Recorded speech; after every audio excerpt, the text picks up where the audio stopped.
我哋而家開始啊！首先係由香港金融管理局嘅總裁余偉文先生為我哋致歡迎詞，有請余先生。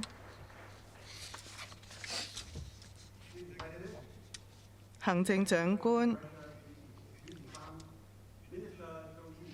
許司長、許齊部長、陸旅行長、周亮部長、李明主席、李永勝專員同埋財政司司長，各位早安啊！亦都熱烈歡迎大家嚟到香港金融管理局第4屆嘅全球金融領袖投資峰會啊！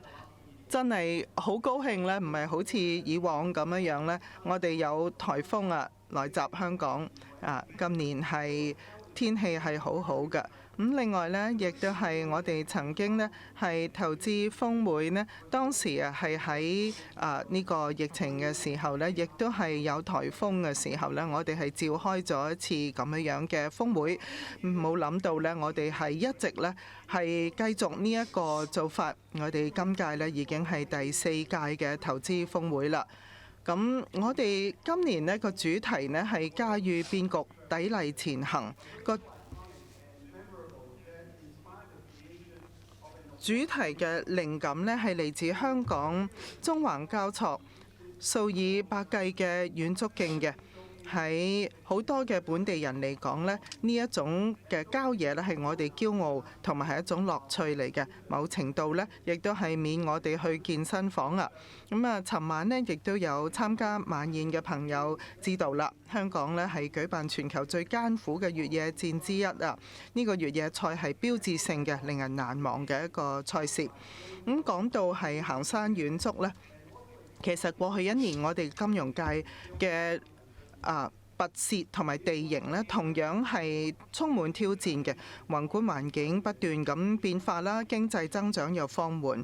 另外呢，有啲政府嘅債務亦都上升，持續為貿易同埋地緣呢帶嚟不確定性。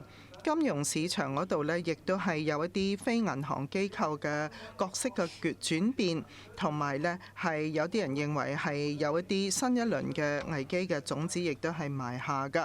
呢一種不確定嘅前景呢，係喺過去幾個月嗰度，令到我哋亦都見到係市場呢係出現一啲譬如4月咁樣嘅急劇嘅調整。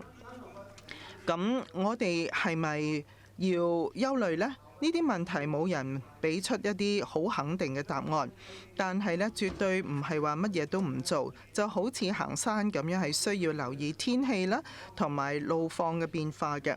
咁領袖們呢，亦都必須密切咁關注市場嘅變化，同埋及早規劃。咁我哋係喺香港貨幣同埋金融穩定嘅守護者啊，金融管理局呢，係一貫呢，亦都採取呢個做法嘅。好，正如頭先所講，我哋今日呢係齊聚一堂，彼此分享，互相學習，亦都係借助我哋嘅集體智慧呢，我哋一齊呢係穿越未來嘅前路啦。咁我哋希望今日嘅峰會呢，令到大家有所收穫，滿載而歸。多謝大家。